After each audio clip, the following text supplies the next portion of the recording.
must register and submit the registration slip to the zoning administrator at this time. Following the hearing, we will conduct our monthly business meeting, at which time we will vote on the applications. You may stay and hear how the applications are decided, or you may leave following the hearing. The applicant and town board will be sent a copy of tonight's decisions. Any other person wishing to receive a copy of the decision can sign the sheet on the table at the front of the room. Those of you wishing immediate knowledge of the outcome of these proceedings may call the county zoning office tomorrow morning. The procedure we will follow for our hearing application tonight is the applicant, their agent, or representative will be asked to present their application, followed by any question or comments from the board. Then all correspondence will be read. Then others in favor will have a chance to speak. Anyone objecting will then have a chance to speak. I will then ask for a summary of the board's field observations and any staff comments. Finally, the applicant will be allowed a chance for a short rebuttal if they wish. Anyone wishing to speak should use the microphone at the podium here in the front, state their name, and direct their comments to the board. Because of the number of applications tonight, I'm asking that all testimony be kept brief and to the point. The applicant will have 5 minutes to present information on their application other than questions from the committee. Anyone else wishing to speak should limit their testimony to 3 minutes, and any rebuttal by the applicant should also be 3 minutes. If you are testifying as a nearby landowner, please tell us where your property is located relative to the subject property. Tonight's hearing will be recorded, and the recording will become part of the record. Comments that are based on hearsay or secondhand information, as well as slanderous or prejudicial remarks, will be ruled out of order. The committee has looked at the property, and the record will reflect their observations. Any person affected by an administrative decision of this board has 30 days from the filing of tonight's decision to file an appeal. Such appeals are heard by the Waushara County Circuit Court. Information on appeals is available from the clerk of court's office and qualified legal counsel. The county assumes no liability, makes no warranty as to the legality of any construction commenced prior to the expiration of this 30-day period. I'll now introduce the board. The far back is Larry Tim, George Peterman, John Benz, John Shirk. I'm Kevin Fitzgerald, Todd Waller, our zoning administrator. For first variance tonight, Sharon Simmons, Mokina, Illinois, has made application for variance in accordance with sections 58-542 sub C sub 1 and 58-826 sub B of Waushara County zoning code to construct an approximate 5 foot by 10 foot covered porch coming to within 26 feet, the 30 foot required setback of third lane in the RS20 residential single family zone within the shoreline area. Location, a parcel of land being part of government lot 4 of Miller's addition to Pleasant Lake Summer Resort, section 33, T18N, RAE, town of Paloma, Pleasant Lake. Address, N256, third lane. Is the applicant here or the builder here?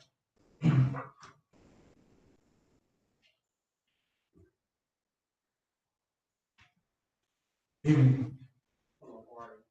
Speaking to the microphone, please. Yeah, we're just trying to get this overhang so we can prevent little weather from getting in, back in the car, use the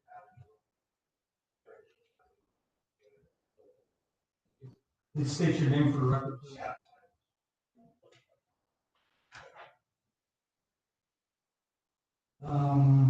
I got some questions here. You either can answer them. Maybe he can answer them. You want to state your name, sir? Mark Schmidt, I'm the architect, local here. Okay. The board may have questions for either one of you. Has there been a recent survey? Yes. You know where the corner markers for the property, correct? What about the road right away? And have you talked to the town about this project? Yeah. County, okay. Is there any grading or removal of soil or anything for this project? And what type of foundation will be on? concrete, Yeah, I think it's small. Concrete piers. concrete piers?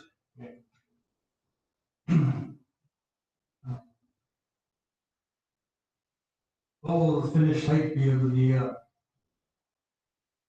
peak of the roof that comes off the other roof?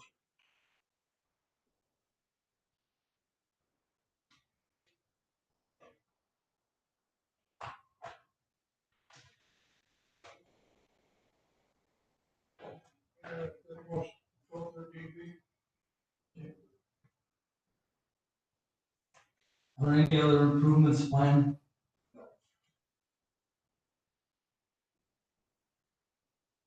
Have you considered other options? We consider awnings, but it just doesn't, it's not gonna hold on all the way. I hear you. If the windows we have today, probably won't. Oh, when you apply for a variance, there has to be a hardship or unique property limitations. Would support this? What's the limitation? I think the hardship and Speak it then, like we, I think the hardship limitation, substandard lot, it's in existing condition, no way doing that overhang in front of the house without, having setback, in terms of the part setback. what permits, do you know what permits you're gonna have to draw? We need a building permit. Okay. If the approval is granted, when would you start building? I think the contractor within 30 days, most likely. Okay. The board. Or Have a seat.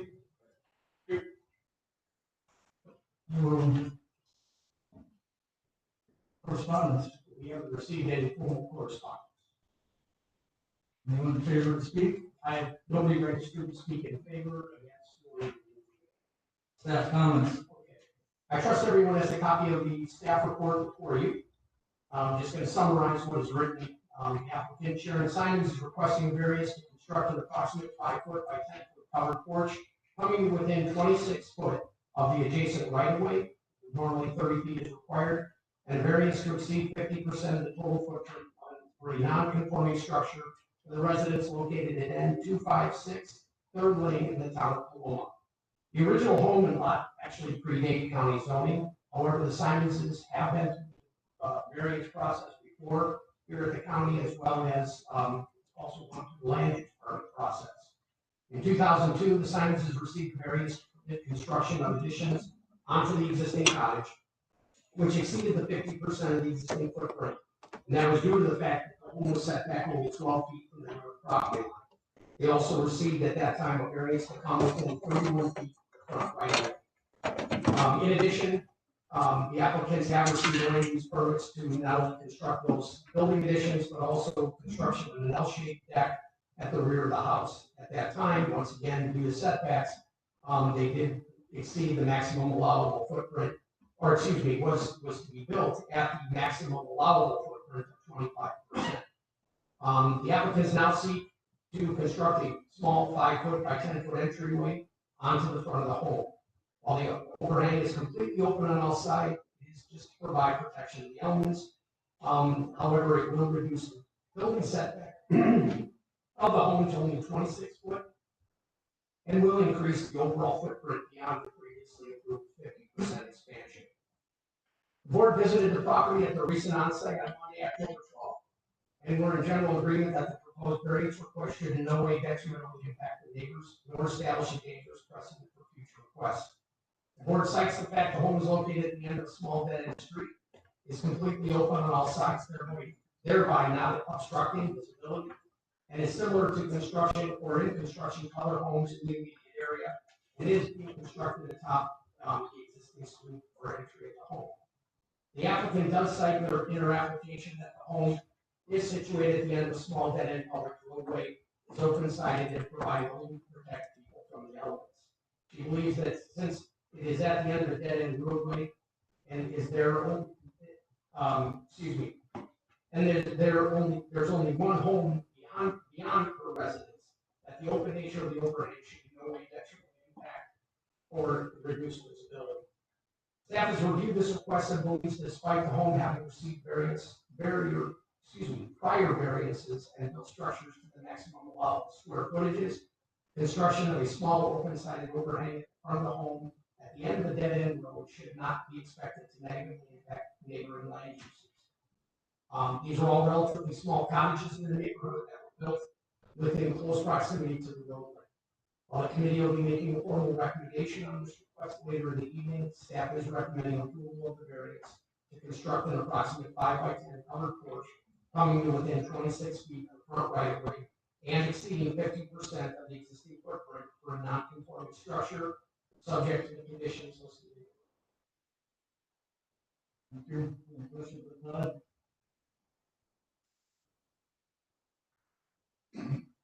Anything you want to add, gentlemen? Good to go? Okay, thank you. I think that'll conclude it. Then we'll go right into our business meeting.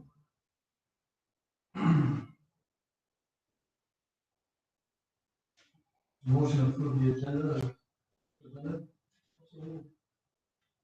Motion. Second. For a second, all in favor?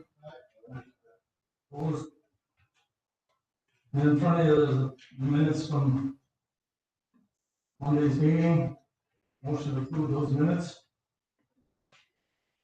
I will. Very. Motion approved, second. All those in favor? Aye. Motion passed. Okay. We have before the board variance. Sharon Simmons, Mokina, Illinois, has made application for variance in accordance with section 58-542 sub C sub 1 and 58-826. To add a 5 by 10 foot covered porch coming within 26 feet of third lane. The address N256 third lane. Comments, motions? I'll make a motion to approve the variance. And motion to approve the variance, do I have a second? I'll second. Have a second. And the reason for being? Excuse me, an unnecessary hardship is present, and the current code requirements would be unnecessarily burdensome and prevent the applicant from using the property for permitted use because very few alternatives exist. The impacts of construction are being minimized by the structure being open on all sides. A minimal relaxation of the code is being granted. A permitted use is not possible on this property without approval of the variance. The circumstances are beyond the control of the applicant and are unique to the property and not the applicant. The lot predates zoning regulations and the construction matches the lot and available area. The hardship or unreasonably burdensome limitations of setbacks is due to unique physical limitations or limitations of the property. Because very little or no buildable area exists, the lot depth is very shallow and the overall lot size is small. The variance will not harm the public interest or neighboring land uses and damage the intent of the zoning code because visibility is good at the driveway location. Traffic is light, traffic is slow here.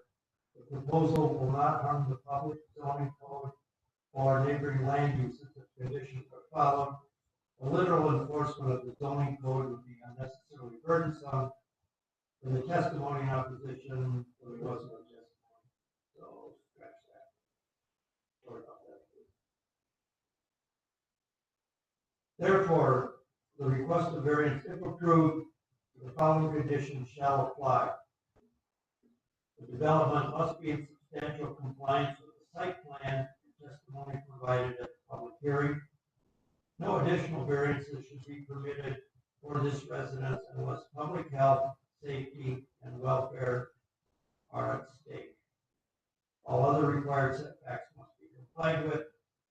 All permits must be obtained, including land use and building. All code requirements must be complied with.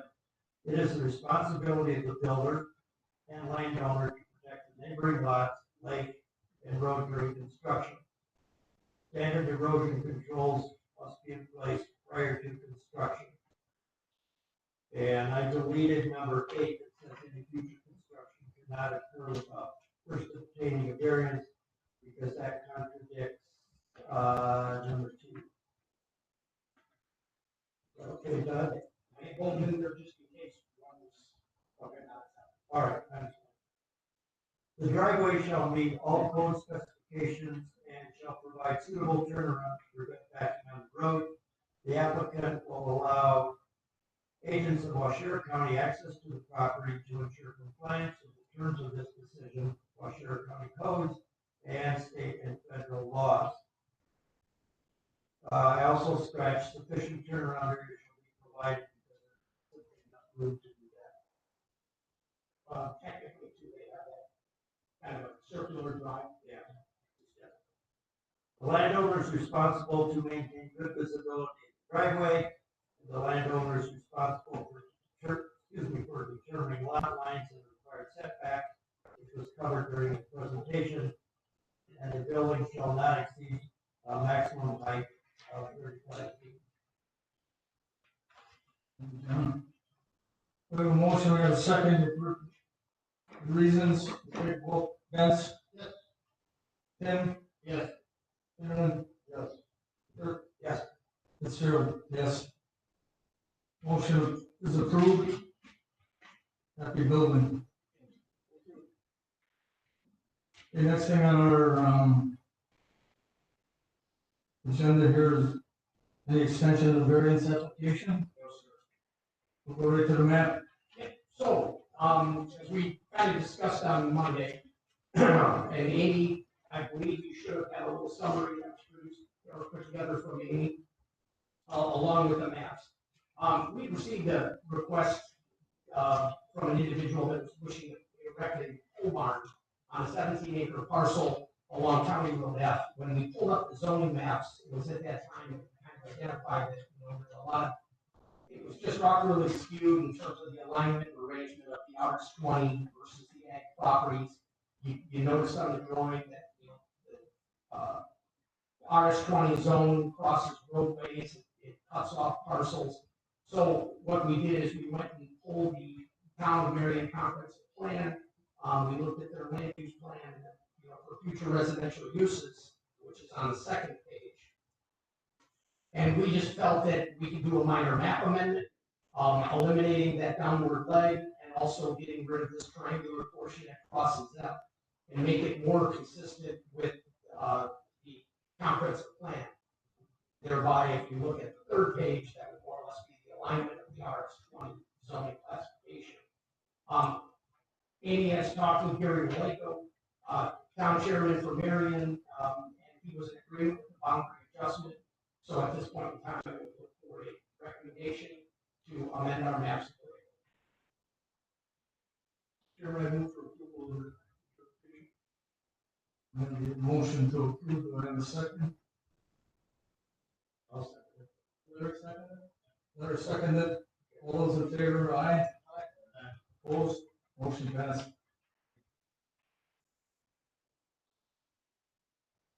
Anything else from the zoning office? I do have one other item. As we all know that, John Ben's a snowbird. It looks like he'll be flapping his wings here shortly. He'll be actually gone from December 1st, 2020 through April 2021. So we'll be reaching out here for Dave Williams. So just want to say happy travels. That's all.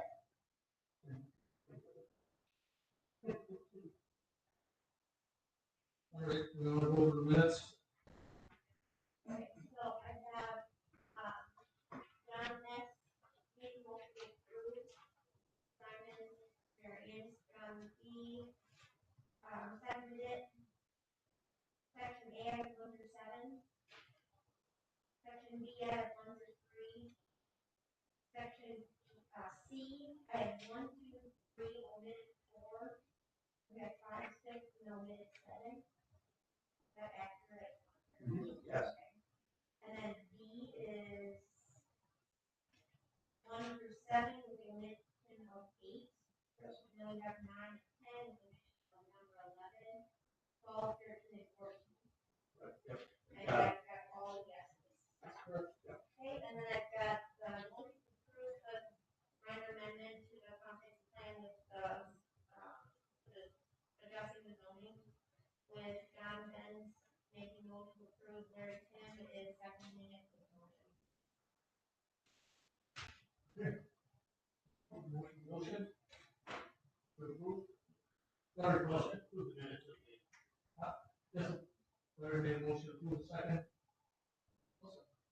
And Ben seconds, all in favor? Aye. Motion passed. Nothing for November, we're not gonna have a meeting in November? Correct. At this point in time, it's, you know, we like the fact that we only reserve. Okay. All right. Then I'll entertain a motion to adjourn, and turn it over to the B and Z guys. I'll make a motion to adjourn the meeting. Second, motion is second.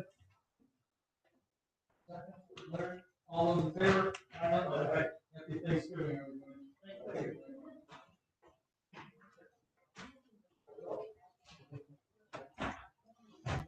Everyone.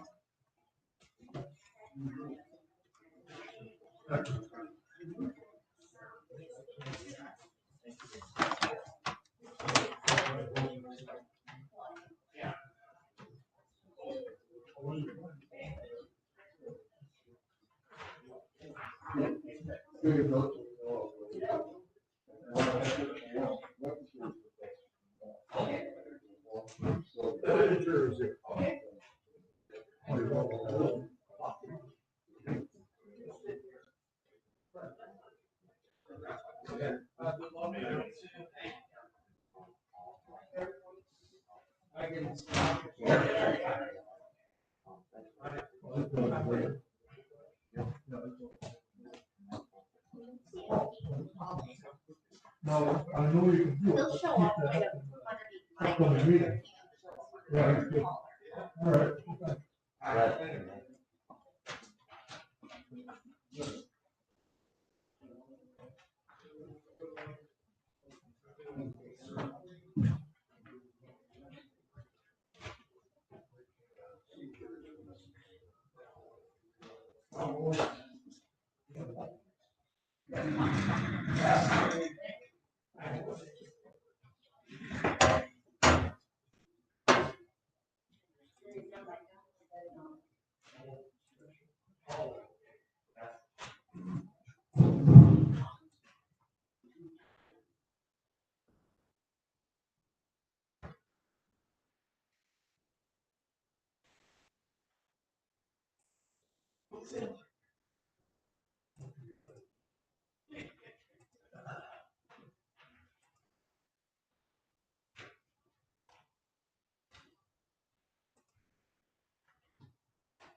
Trying to get the video system to work. It'll just be a couple moments.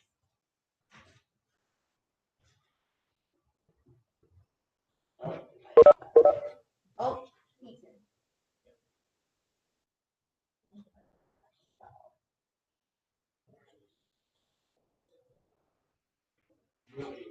Hey, Pete, can you hear me? Yes, I can. I'm just gonna mute you until it's your turn, okay? Yep, that sounds great. Thank you.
We'll call this meeting of the Waushara County Planning and Zoning Committee to order. This meeting will be conducted in the same manner as the application served by the Board of Adjustment. Please remember to keep your comments brief, no more than 5 minutes, and relative to the matter at hand. Anyone other than the applicant or the representative wishing to speak at this hearing must have registered. Anyone who has not should do so immediately and submit the registration slip to the zoning administrator. The committee has looked at or is aware of all the properties, and the records will reflect these observations. Following the public hearing, the committee will conduct their monthly business meeting, at which time we will vote on the applications. You may stay and hear how the applications are decided, or you may leave following the public hearing. Any person affected by an administrative decision of this committee has 10 days from the filing of tonight's decision to file an appeal. Such appeals are heard by the Waushara County Board of Adjustment. Information and applications are available from the county zoning office. The county assumes no liability and makes no warranty as to the legality of any construction commenced prior to the expiration of this 10-day period. I will now introduce the committee. To my left is Mike Cap. In the back is Patrick King, Gary Lauer, our zoning administrator, Tom Waller, Cindy Rattler is acting as secretary, and my name is Robert Wick.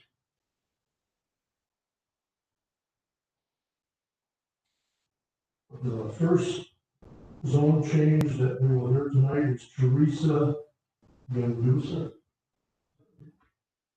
Hope I'm pronouncing that right. Has made an application for zone change in accordance with sections 58-541 and 58-571 of the Waushara County Zoning Code to rezone 2 existing condominium residential lots, each approximately 445 tenths of an acre, from residential single family RS20 to residential multifamily R1, to more accurately reflect the existing land use, which are 2 duplexes. Location: parcels of land known as R4 West Condominium, being lots 2 and 3 of Hillcrest subdivision in the northeast quarter, section 1, town 18 north, range 10 east, town of Dakota. Address M2365, M2367, M2371, and M2373 Hillside Street. Is the applicant here or the representative? Come forward, please. And state your name for the secretary and tell us what's going on. Daniel Dolphy, representing Teresa. The properties in question are duplexes, so they're not correctly known as single family, so just simply to get it as multi. Committee may have a few questions. Are there like instances in the adjacent area? Okay. Thought there was. What's that? I thought there was like property. Okay. Okay. You know where the property boundaries are? Yes. Okay. Have you talked to the neighbors and also to the town of Dakota town board? I believe Teresa talked to the neighbors. Okay, were there any concerns? Okay, does the committee have any questions? All right, you can have a seat.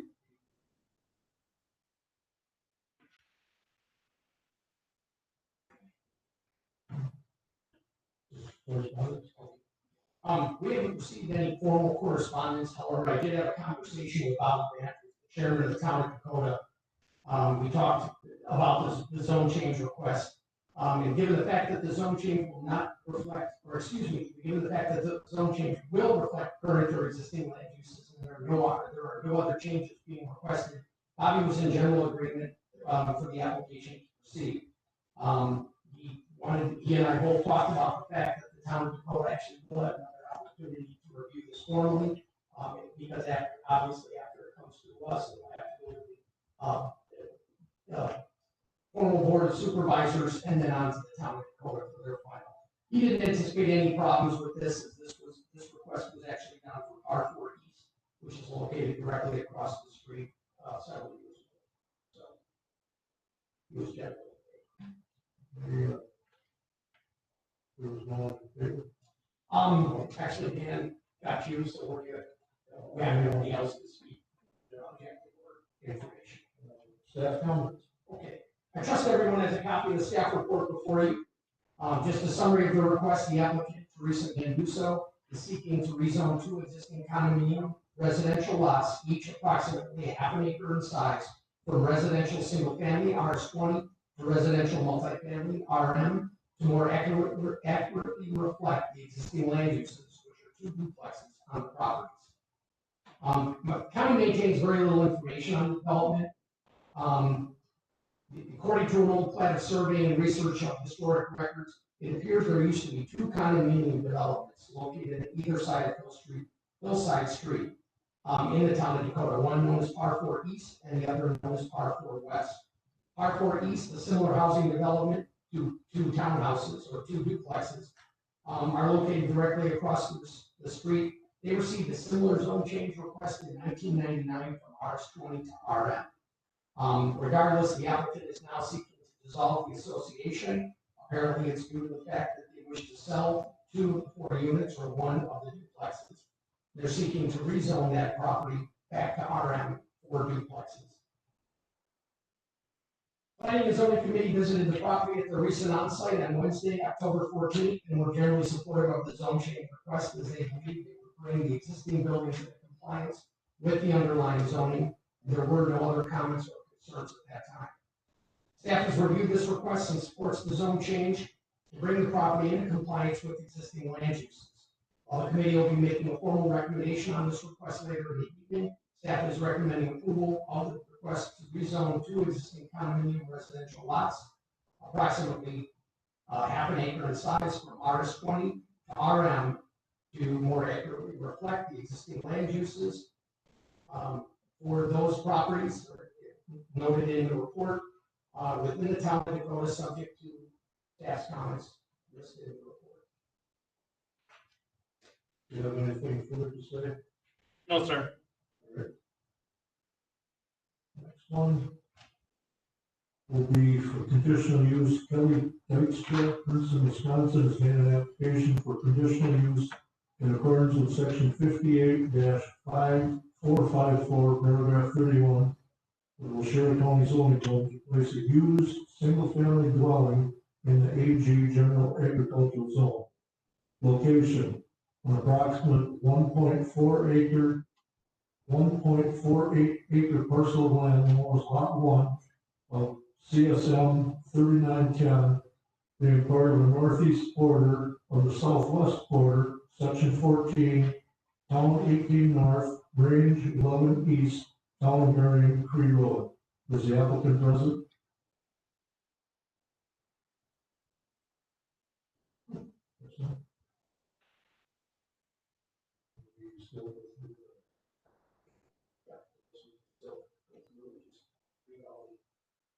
Correspondence.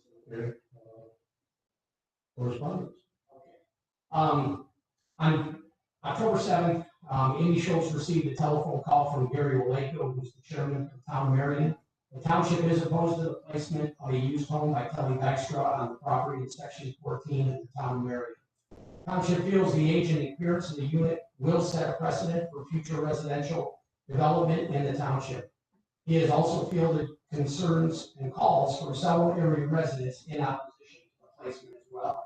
The township has also received reports that numerous trucks have been pulled onto the property. This would be the adjacent property, also owned by the applicant, possibly inoperative, and are currently being stored. That's all I have in terms of direct correspondence.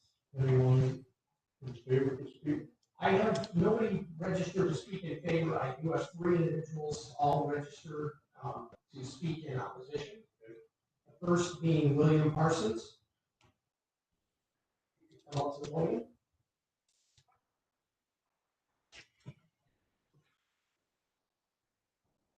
My name is William Parsons, and I'm direct property owner right across the street. And there's a lot of people that really want to know what's going on with it. Last year, we started building a pole shed. That pole shed has gone nowhere. Lots of vehicles are pulled in, at least 10 of my calls tonight. Last night, they were out there running until after dark, trying, don't know what they're doing. Today, I had a report that they were running them all day again today. Nothing has been done with any of the property. They did mow the grass on the pole barn side once this year with brush on. And they cut and nailed all property. When I spoke to him last year, I asked what the plan was. He said, well, this is going to be zoned as residential. We're going to put a pole building. Whether it has been or not, we just a lot, we do not know. And he said the plan was put up a pole building this year, get it done. Next year, we're going to build it out. As far as I know, nothing's happened. We saw more stakes out there, and that was it. We don't know what the trailer house looks like. They don't really talk to any of the neighbors. Some of the neighbors are amending, wondering what's going on, and they don't want to create waves in the community, so they never showed up. And physically not capable. But nobody knows what's going on. 3 weeks ago, my brother, who has property one over right next to mine, went over there when somebody was out there, and they said, well, yeah, plans are to finish the whole building, build up. That was 3 weeks ago. Just before we got the notice for next year. A lot of people just want to know what's going on. So as far as it goes, if it's going to be anything like what he has there now, man, extremely close. We don't need a junkyard, basically. Another than the junkyard.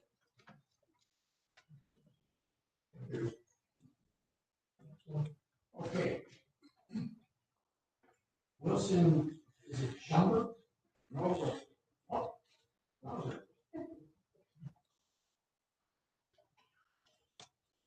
Sorry, Wilson.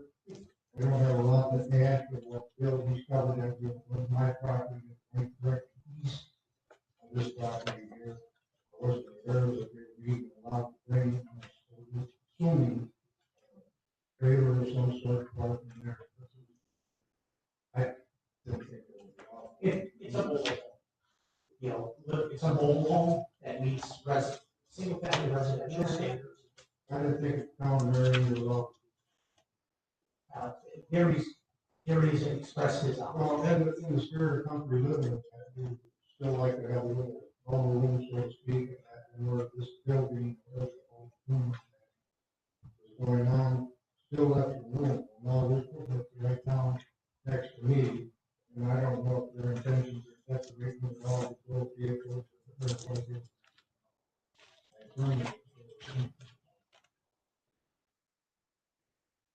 Like, I never talked to the guy, even what it looks like. They're up there with the trucks or vehicles, whatever they get them on, and stuff like that. Just like this.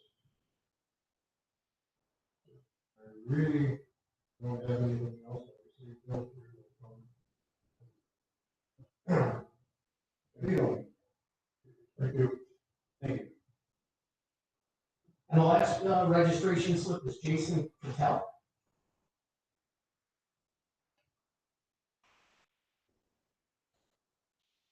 My name is Jason Patel. My property is directly south of his entire lot line. I am extremely against this for pretty much all the reasons that Rayco and the other two have basically said. I really don't have anything to add. I assume that's why he's trying to go out and get this, because it's less than 5 years old. I assume it's not the greatest condition. I think it will just make everything, bring basically what's on his property more correct. Thank you. Okay. Per the staff report, I'm just going to summarize the request by the applicant. Kelly Extra is requesting a conditional use to place a used single-family dwelling in an AG, general agricultural zone in the town of Marion. County maintains very little information on the property. The property is part of CSM 3910, which was recorded in 1998, and has only recently, according to our records, this property has only recently been acquired by the Dyksters. I think it was August of 19. Committee visited the property at the recent onsite on Wednesday, October 14th, and felt that it's the county's responsibility to support decisions and directions from our townships. Concerns, was also raised over the number of vehicles and equipment being stored on the applicant's adjacent property. As well as a very unsightly unfinished pole building. Staff has reviewed this request and believes it is the county's responsibility to support land use decisions made by our local towns. Given the fact the town of Marion cites the age and condition of the unit as deciding factors in determining acceptability of the dwelling, as well as the fear for establishing a negative precedent, staff cannot support the subject request. While the committee will be making a formal recommendation on this request later in the evening, staff is recommending denial of the conditional use request. Conditional use request to place a use in family dwelling in an AG district. I would like to point out, per the staff report, in terms of the denial conditions, we are going to give the applicant 30 days to remove all the zoning violations, which are the vehicles, a lot of unlicensed vehicles, and storage of items. We'll also be addressing the pole barn because that land use permit actually expires next week. And we'll be contacting him regarding either finishing the pole barn, asking for extension, or taking down the structure. So that is all we have. Next, conditional use we'll consider is Timothy and Rebecca Boru, Como, Wisconsin. They made an application for conditional use in accordance with section 58-454, paragraph 28 of the Waushara County zoning code to construct 28 by 32 addition to a single-family dwelling, converting it to a two-family dwelling in the AG general ag zone. Location: an approximate 32.19 acre parcel of land known as Lot 1, CSM 6051, being part of the east half of the southeast quarter, section 9, town 18 north, range 9 east, town of Richford. Address M1795 County Road B. Is the applicant here? Come forward and tell us kind of what you got planned there. Hey everyone, my name is Baruch. Our intention with this condition is it's kind of like a mother-in-law suite. Part of it, there we go. Part of it is we do foster care. We've been foster parents for the county for 15 years, so my wife and I, and we have currently 6 adopted children and 2 foster children in our home, and along with Manny Borsma, who's with me tonight, we have a sibling group of 4 that we team up on. Manny has placement for younger kids and we have placement for older girls.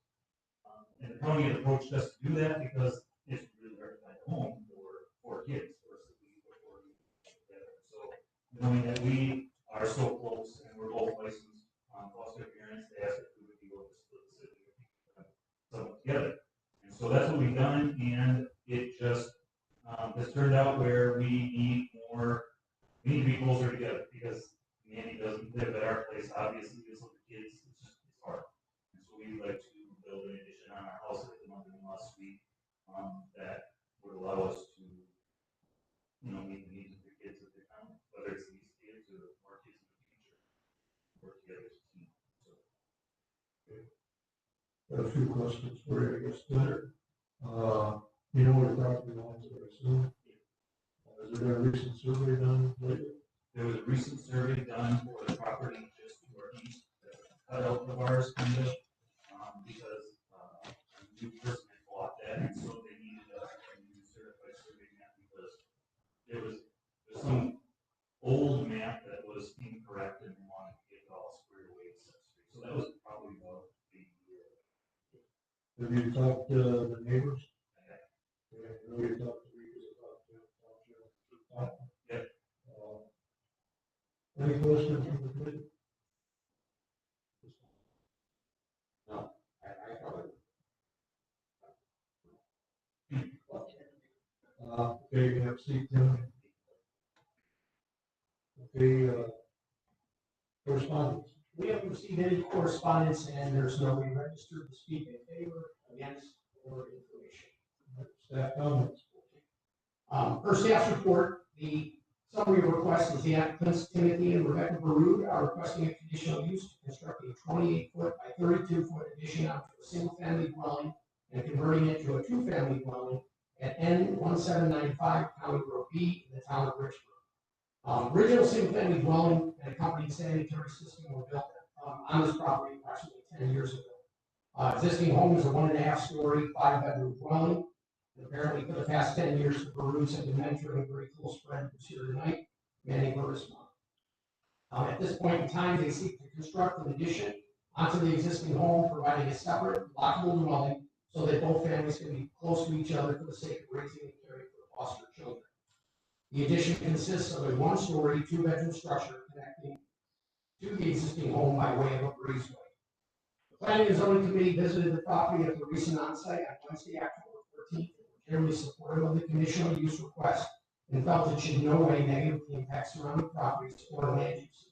They were also very supportive of the applicant's desire to foster parent children in need at this location.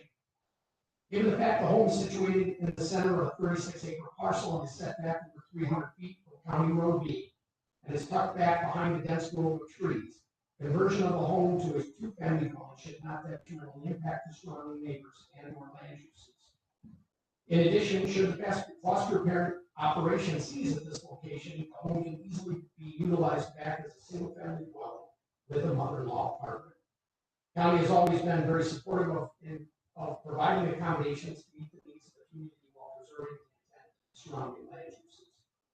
Staff has reviewed this request and believes a conversion of a single-family dwelling at this location for the purpose of providing a two-family foster parent residence should in no way detrimentally impact the neighboring land uses. While the committee will be making a formal recommendation on this request later in the evening, staff is recommending approval of the conditional use request to construct a 28 by 32 addition on subject to the conditions. Sorry. You gotta get some stuff. Did you have anything else to say? Well, excuse me. Sure, just one thing that I should mention that kind of precipitated this too was that we do not have two licensed families within the same home, the same dwelling. So for the state of Wisconsin, we have to have a separate something like this, mother-in-law suite that's lockable from the other house. We have two separate fire member addresses for the state Department of Children and Families. Did you talk to the zoning, will you need a summary sign for fire? Then, saying there's two residents or two separate fire houses? I spoke with Kyle from zoning, and he mentioned that this wouldn't be a problem to have the two fire. That's all. Thank you. The next application, conditional use.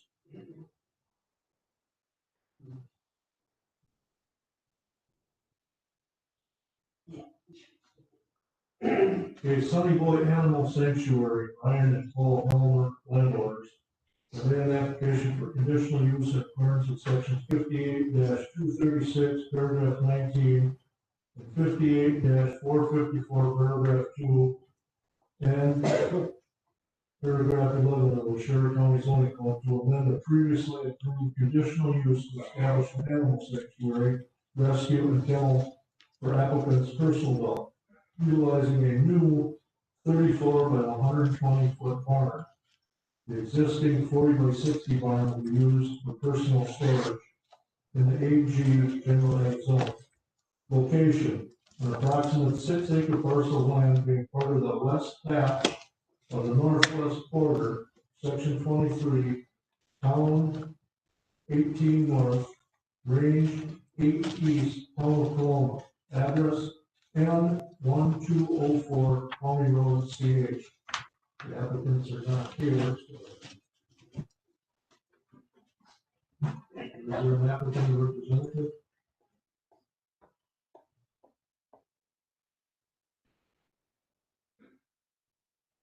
I'm Mark Schmidt, architect of the design project. Familiar with the original, the conditional use for that, that was agreed 2 years ago, with responsible for designing a new building to replace the existing. Should I just explain a little bit about that?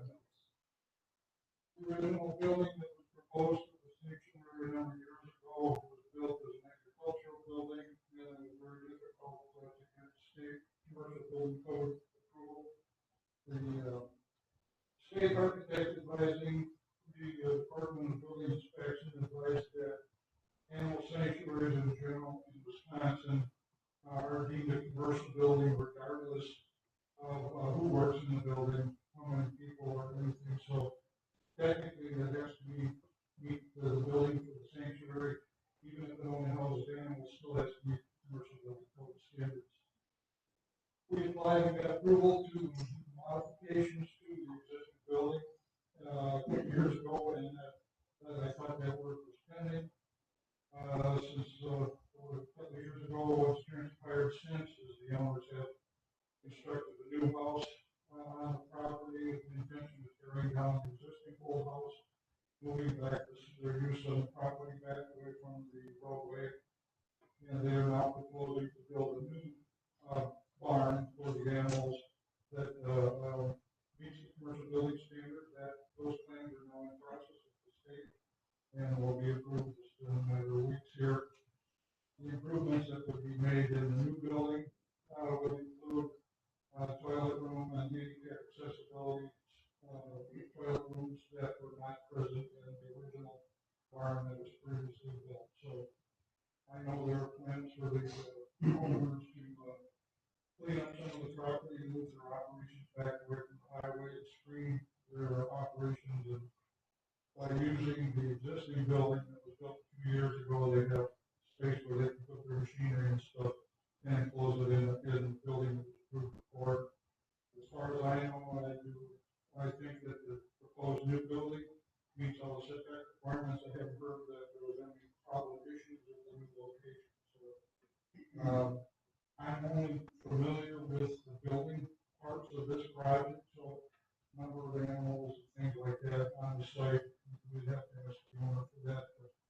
But, I think there was a letter furnished with the application that described the animals and the occupancy of that part of it. So as far as I know, the intention of the use of property has not changed from the conditional use that was approved.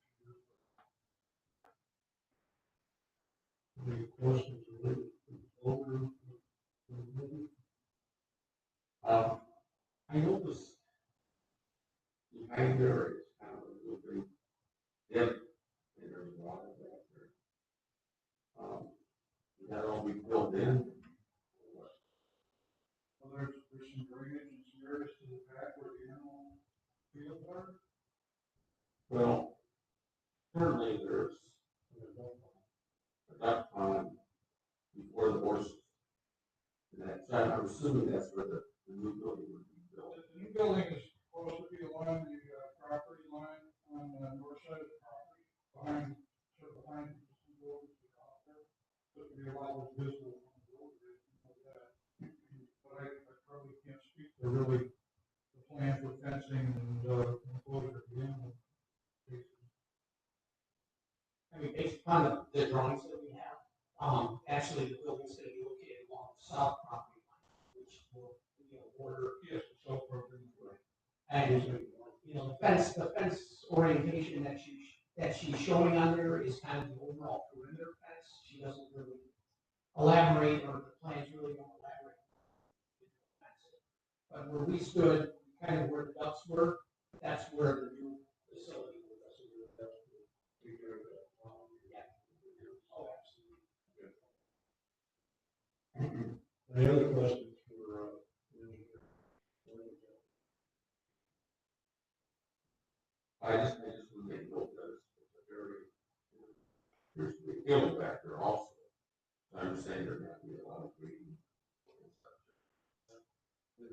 answer that is going to be our creating. I want to create what the question was.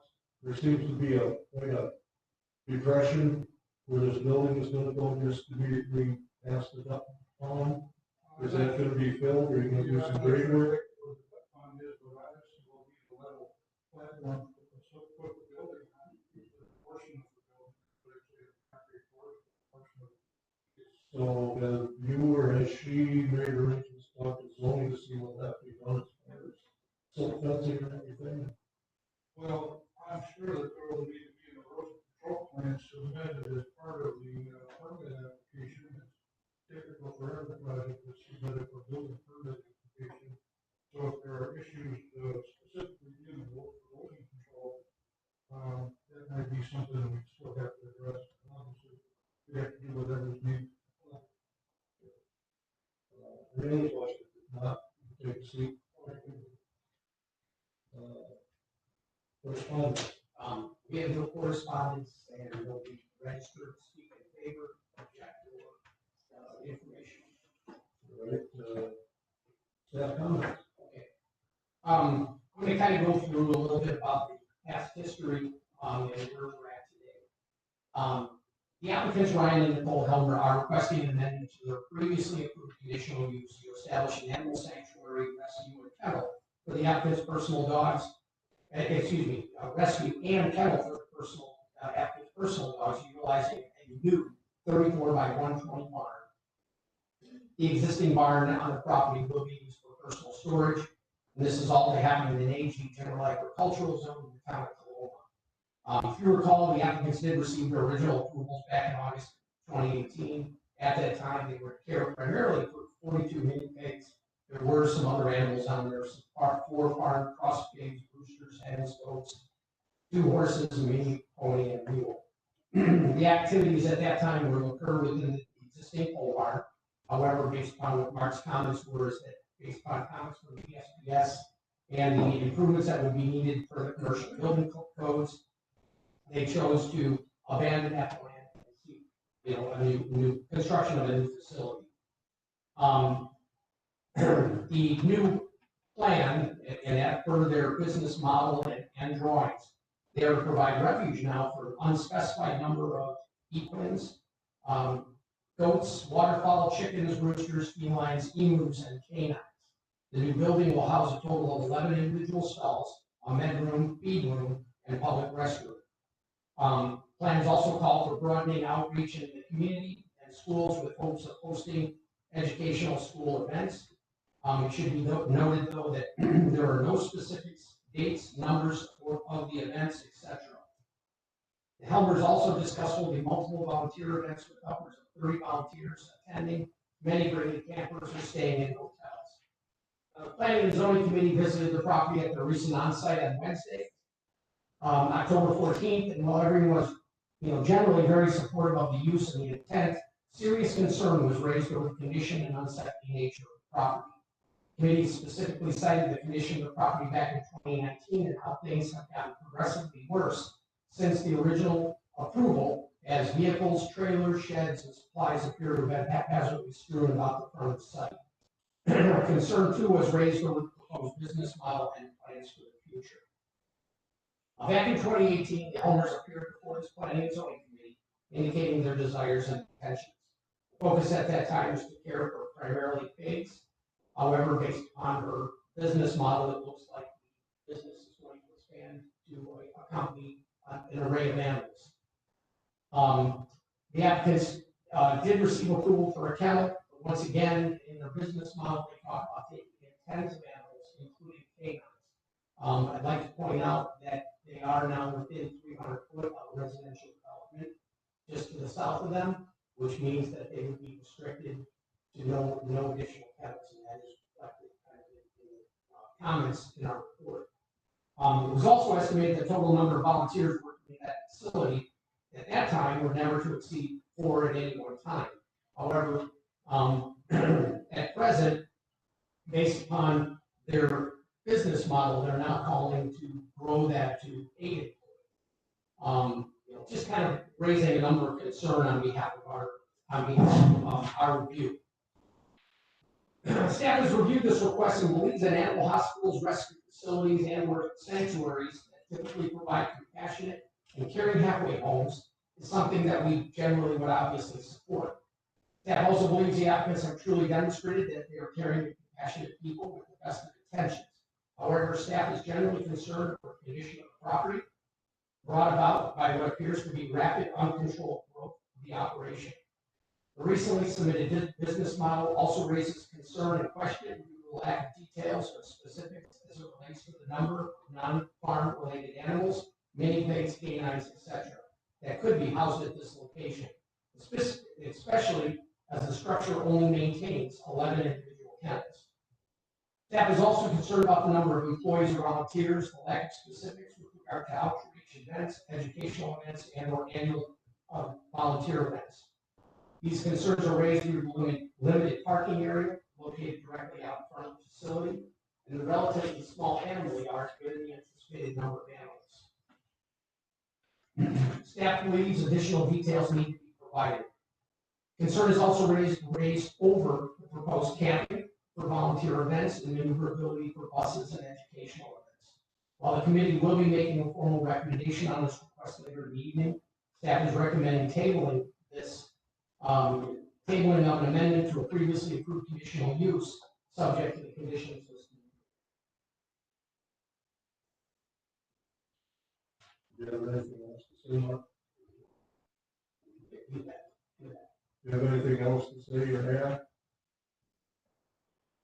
That is a good question. So do you have anything to add at this time? The only thing that I would add is, it seems to me some of the public events seem sort of grandiose, and all the number of times that I have been at the facility over the last few years, I've never seen more than 2 other people on the site, except for the owners. The 2 owners do primarily 99.9% of the work on that property, and I've only once seen somebody other than them at the property over the last couple of years. So I think they have hopes to provide some community outreach and stuff, but their current operations are pretty much the owners and their animals. That's just my answer. All right. Final conditional use will be considering is for Northeast Asphalt, Green Bay, Wisconsin. Has made an application for conditional use in accordance with section 58-236, paragraph 12, 58-454, paragraph 21, 58-931 through 58-1011 of the Waushara County zoning code to establish an approximate 108-acre non-metallic mining site. Operations will include the mining of sand and gravel and the use of a hot mix asphalt plant. Reclamation plan restoring the site to passive recreational and/or agricultural land will also be considered by the planning and zoning committee. In the AG general ag zone, location, an approximate 128-acre parcel being lots 1, 2, 3, and 4 of CSM 4471, lots 5, 6, 7, and 8 of CSM 4472, a portion of lot 9 and a portion of lot 10 of CSM 4473, being part of the fractional southwest quarter, section 6, and part of the fractional northeast, section 7, town 20 north, range 11 east, town of Springwater, state road 21. Is the applicant or the representative here?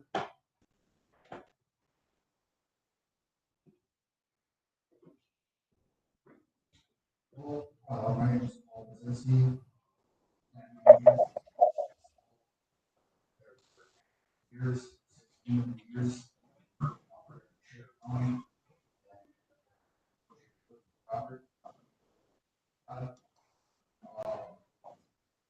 Receiving approval for conditional use permit to operate on the mine and Springwater, located on the east side of State Road 22. Yes, currently zone general agriculture. We did go to the town of Springwater town board back in May, and we had no objections.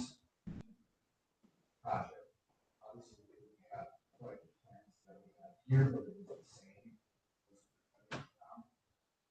At that meeting,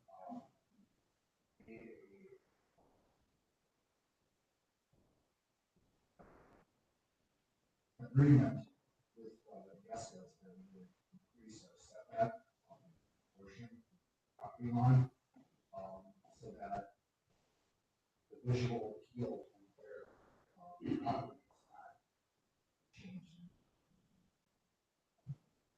The DOT has approval of highway location. This proposal will go back to the county sheriff, townships, sheriff, state of Wisconsin, back to county. It's in a really good geographical location for servicing the northern and east parts of Waushara County. And right now are serviced out of Ripon and Larson.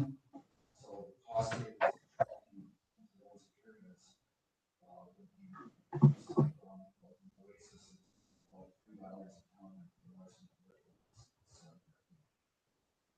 So it could add up a lot of dollars. So we're looking at next year, projects being bid in the area, multiple sites, and we have to do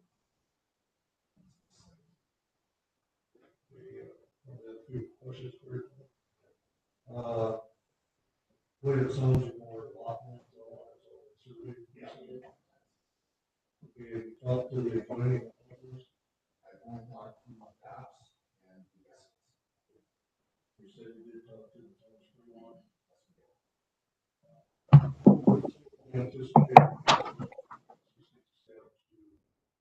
Is it gonna be a big amount of trucks going out of there?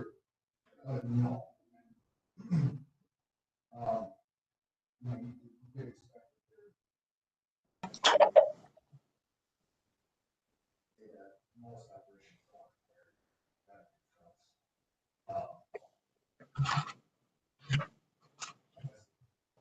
Overall, having less trucks.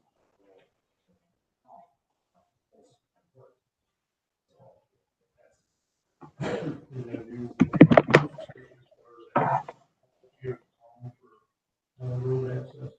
We don't plan on using those. We're going to wait to see where.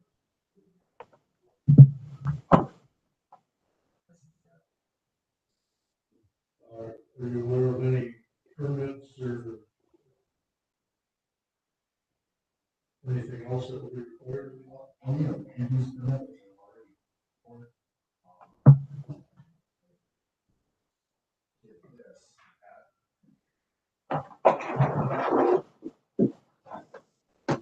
to get that permit. Well, you're in, once you get the conditional use, and that, then you're going to.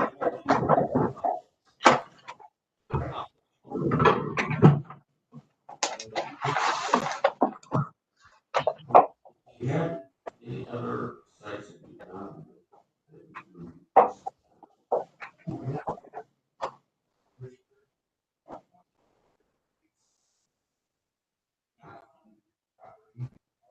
also have, salvage. Even part of permanent asphalt.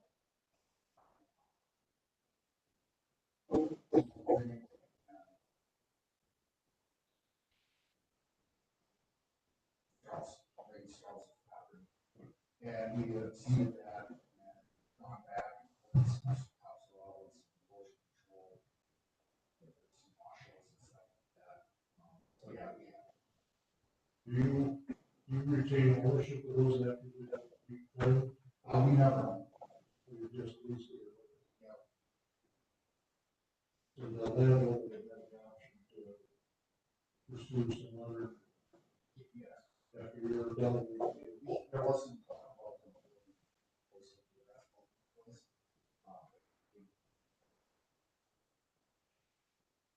That particular site. It's not covered under NL 35. We had really no requirement.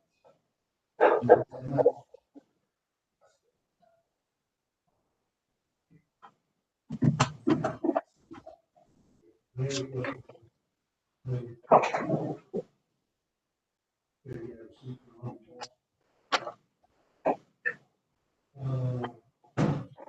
Correspondence. I have a couple letters. The first from the town of Springwater, from Everett Time Chairman David May 13th. To whom it may concern, the town of Springwater Board does not have any objections to the proposed sand excavation by Northeast Asphalt at the property at the north end of the township, located along State Road 22. I also have a letter from Brian Frymark, County Superintendent, dated October 8th. Says, "Dear Mr. Waller, I'm writing to you to address the question about opening a gravel pit in the area to house a temporary asphalt plant in the town of Springwater.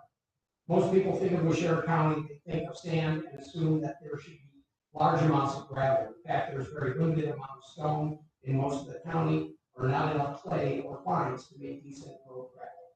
Northeast Asphalt has found and gained access to this property. This property does have the stone needed to make asphalt. When highway does not have a portable asphalt plant in the county, we are adding to the cost of the asphalt every mile it gets trucked down the road. I was at the town of Springwater town meeting in the spring when this was originally discussed. There was one couple there that were not in favor during the break in the meeting, Northeast, and the couple worked things out. I would like you to know that this is a very positive advancement for the county when it comes to the taxpayer and the repair of roads in the county. If there are any questions, please let me know.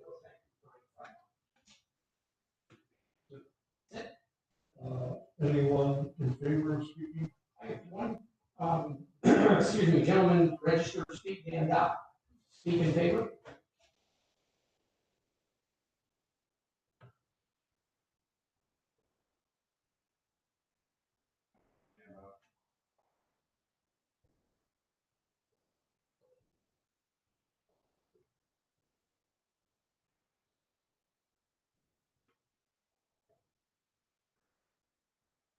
Thank you. Any other? That's all. Anyone else to speak against or information? All right, staff comments. Okay, as stated in the report before you, the applicant, Matt Matuzak, land resource manager for Northeast Asphalt, is requesting a conditional use to establish an approximate 108-acre non-metallic mining site. Operations will include the mining of sand, gravel, and the use of a temporary hot mix asphalt plant. The reclamation plan restoring the site to passive recreational and/or agricultural land will also be considered by the Planning and Zoning Committee for the property located along the east side of State Route 22 between Akron Drive and Elkport in the AG General Agricultural Zone in the town of Springwater. Subject property is part of the Dock Dairy domain, which is currently vacant, but is and has historically been used as a Christmas tree farm. Due to the ever-increasing demand for new sources of sand and gravel for the area for highway projects, Northeast Asphalt has entered into a contract to purchase said land for the purpose of a non-metallic mining extraction and operation of a portable hot mix asphalt plant. It should be noted that the hot mix asphalt plant is a portable temporary plant that will be used when local projects have needs for bituminous pavement materials.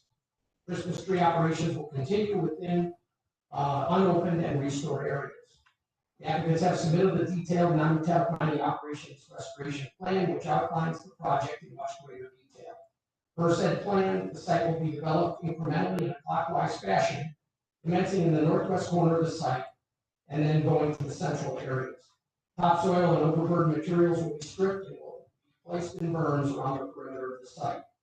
Access is proposed in the upper northwest corner of the property, approximately 541 feet south of Akron Drive.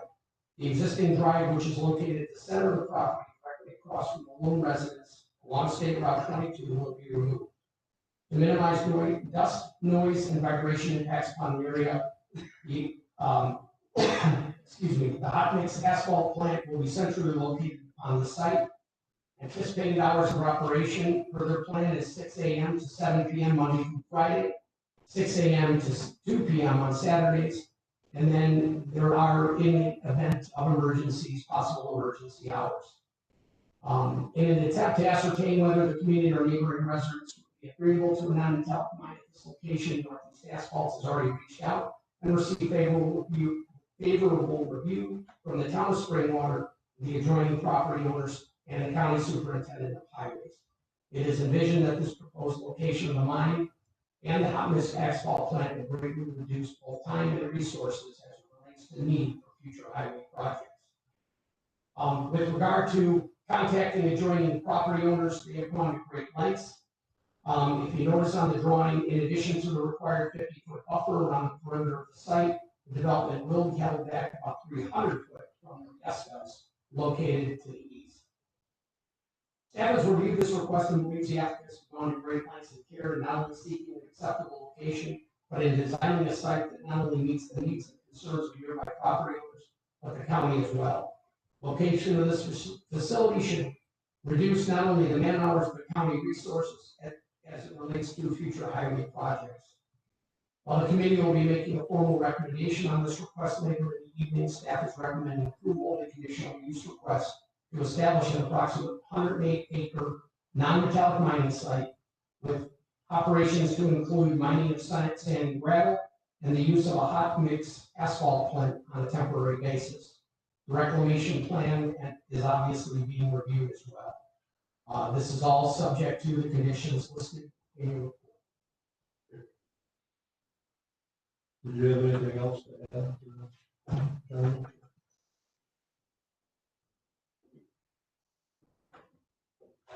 Just one.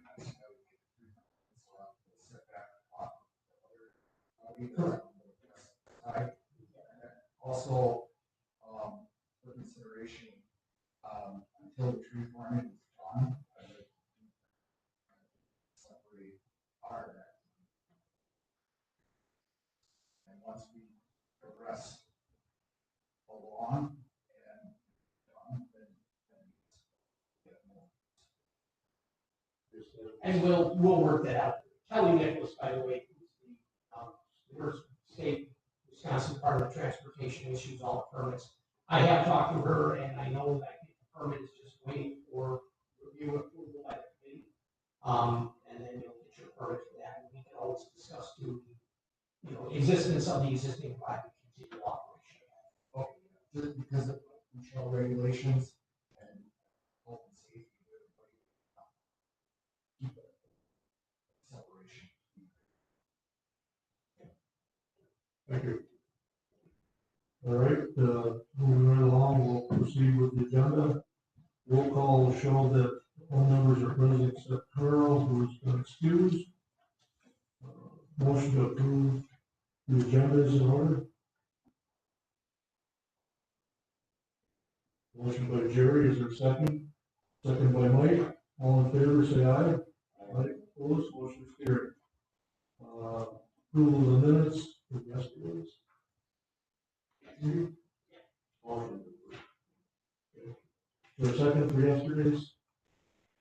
Second by Mike, all in favor, say aye. Aye. Opposed, motion is carried. No unfinished business, new business. Action on the public hearing applications. The first one, Teresa Genduso.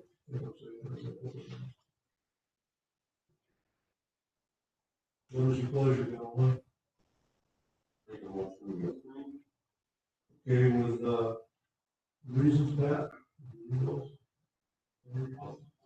Motion second, sorry, I have myself.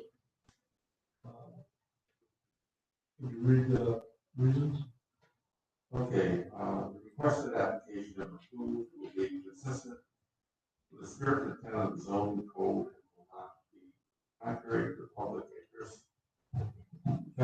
After reviewing the application, considering all related testimony, the applicant application, if approved, will, with conditions, will not harm public or neighboring land uses. Visibility is good at the driveway locations and traffic is slowed here, and there are no public safety issues.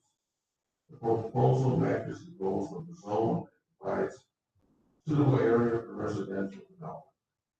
The town board has not yet commented on this proposal. It is up to the town's planning commission with the town board to determine whether this proposal is in compliance with the town's approved land use plan.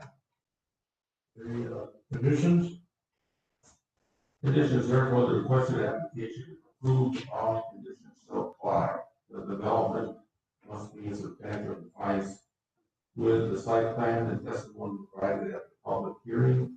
All required setbacks must be complied with, and all other codes must be adhered to. A certified survey map will be submitted and recorded in accordance with the county and state requirements. Staff is directed to change all related land use maps for the town of Dakota. Deed restrictions must be included if applicable. Utility easements must be shown. Adequate parking must be provided. All driveways shall meet all required codes, including fire and access code requirements to provide for access by emergency vehicles. In addition, the driveway shall provide good visibility in turnaround area to prevent backing onto the road. The applicant will allow agents of the Fair County access to the property to ensure compliance with all applicable regulations. The application is now forward to the Sheriff County Board of Supervisors in the town of Dakota for their consideration. The town board is responsible for determining whether this application, if approved, is in compliance with the town's approved land use plan.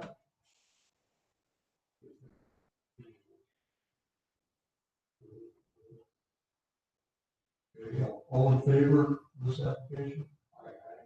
Opposed? Motion is not carried. The next one will be Timothy and Rebecca Boulder. Boulders?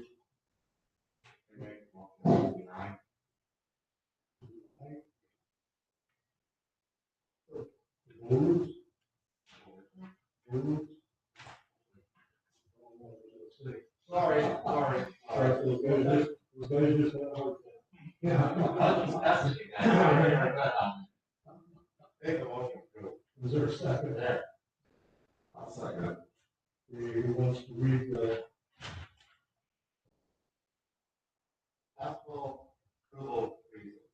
Request application approved with consistent with spirit and purpose of zoning code and will not be contrary to public interest because after reviewing the application and considering all related testimony, the application is approved with conditions not harm to public or neighboring land uses.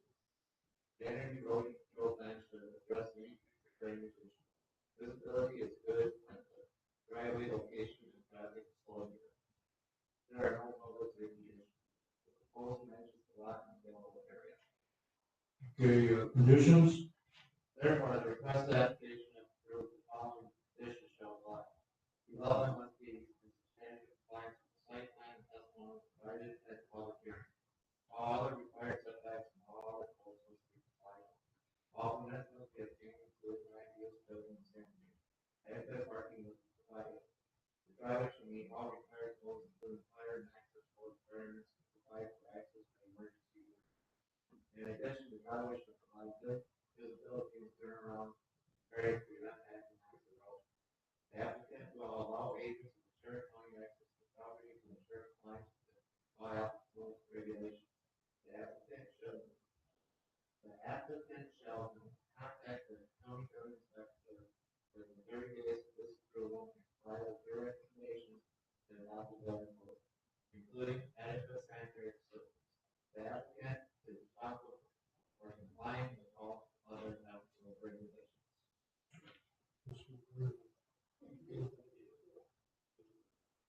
Okay, I'll mix it up, and we'll take a roll call vote on this one, Mike? Yes. Pat? Yes. Gary? Yes. Myself, yes. Motion is, request is approved.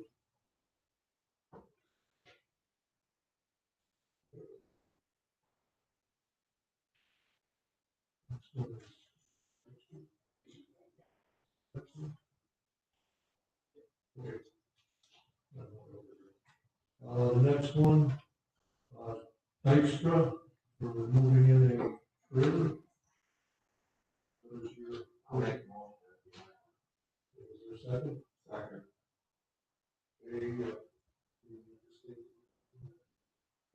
State the reasons. Added, Gary? The requested application is denied for not consistent with the spirit and intent of the zoning code and will be contrary to public interest because after reviewing the application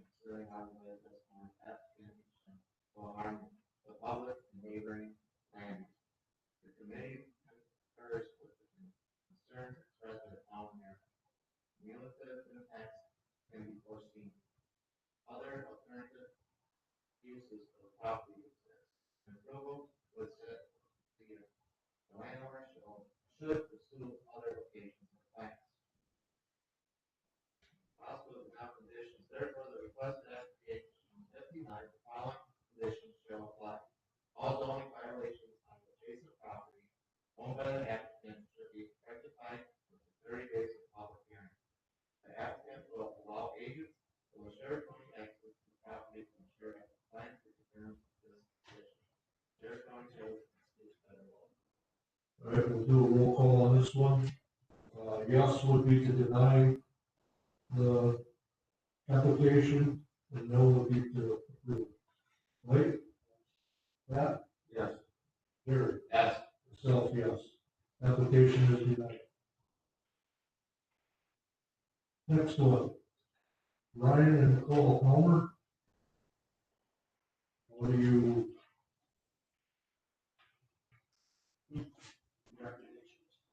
Recommendation was to table. Is there a motion to do so? Is there a second? Second. All in favor? Yeah. We do the. We should, so the applicant is aware of the conditions. All right, I'll read those, reasons to table. This will allow the applicant to complete the following. You want to start just with regard to the date too, so we can go just one more. Oh, the requested application being tabled shall be tabled to a formal public hearing scheduled for December 17th, 2020. This will allow the applicant to complete the following request. The applicant shall meet with the county health and zoning staff to address any and all issues. The applicant shall specify details on their proposed biosecurity protocols prior to entry. All conditions of the original notice of decision dated August 24th, 2018 shall apply, including that the property shall be kept in a neat and orderly manner at all times. The applicant shall revise the submitted business plan to specify the total number of volunteers, employees that will be on site at any one time, as well as specify total number of vehicles used in conjunction with the business. Adequate parking must also be provided. The applicant shall revise the submitted business plan to specify the total number of community outreach, volunteer, and/or educational events that will occur in any one calendar year. If approved, the applicant will be required to notify the health department, sheriff's office, a minimum of 2 weeks prior to any event and file the necessary applications and schedule inspections. If food is provided, the applicant will be responsible for obtaining a temporary food stand permit for the county health department. Said food event shall be operated in accordance with the Wisconsin Food Code and Tri-County's temporary food stand requirements. The applicant shall revise the submitted business plan to address the total number of existing and proposed animals on site, as well as the disposal of animal waste. It is highly recommended to contact the Land Conservation Department to ascertain available options for this site. A septic evaluation is needed due to the increase in anticipated use. A separate sanitary system may also be required. Care of rescue canines and/or additional kennels is prohibited due to the proximity of residences. The maximum number of dogs shall not exceed 7 at any one time. Outdoor camping for volunteer events at this location is prohibited due to minimal open area in which to place tents upon the property. Parking lots are intended for required parking and safe maneuvering of vehicles.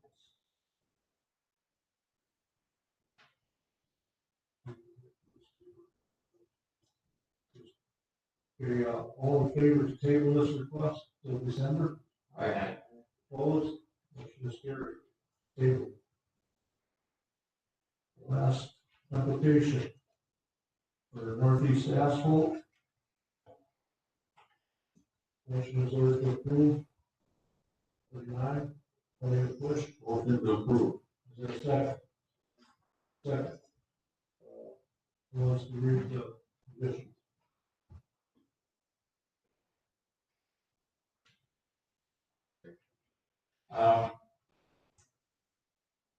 Requested application approved will be consistent with the spirit and intent of the zoning code and not be contrary to public interest because after reviewing the application, considering all related testimony of the application, if approved, the conditions will not harm the public or neighbors. Visibility is good, driveway location, there are no public safety issues. The proposal matches the lot available area. Conditions, Therefore, the requested application, if approved, the following conditions shall apply. The development must be in substantial compliance with the site plan and the testimony provided at the public hearing. All other required setbacks and all other codes must be complied with. All permits must be obtained, including land use, building, and sanitary. Hot mix asphalt operations will be permitted on a seasonal basis. The location of said operation shall coincide with that shown on the approved site plan. And mobile equipment shall be similar to that depicted in the application. Any deviation, expansion, or alteration will require an amendment to the condition of use and future public hearing. The applicant shall also be required to submit and receive an initial land use permit for the hot mix asphalt equipment. Hours of operation shall be during daylight hours only, Monday through Saturday, no Sunday hours. Hours may be extended for emergencies upon proper notification and approval. A plat of survey or certified survey map is required prior to the start of the operation. Adequate parking must be provided. The driveway shall meet all required codes, including fire and access code requirements to provide for access by emergency vehicles. In addition, the driveway shall provide good visibility and a turnaround area to prevent backing onto the road. The applicant will allow agents of Waushara County access to the property to ensure compliance with all applicable regulations. The closure shall be done in accordance with the reclamation plan, which has been reviewed by the county land conservation and zoning department and is compliant with NR 135 and the county non-metallic mining reclamation code. Applicable financial assurance shall be provided and must be filed with the county zoning office prior to any product or material removal. Any advertising signs must be in accordance with all county and state requirements. take a roll call vote. Yes will be to approve it, no to deny. Mike? Pat? Yes. Jerry? Yes. Myself, yes. Application is approved. Okay, that concludes that. Review and possible action on request for extensions of land use permit. We have no extensions. Okay, review and possible action on request for minor changes to previously approved public hearing application. No changes. Review of next month's public hearing applications for time and route planning purposes. We have no request in this, we kind of stated earlier, but I asked that maybe next month, unless we get something clear next week, that's absolutely pending. We're gonna ask that we just cancel.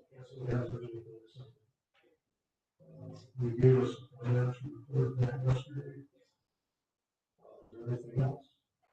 Did that gentleman want to talk or something? He was just in case. Oh, okay. Because I was gonna say, he's still new and he didn't even have a chance. Okay. Okay. All right, motion to adjourn. Is there a second? Second. Privilege motion, we are adjourned. Thank you, gentlemen. People, attendance.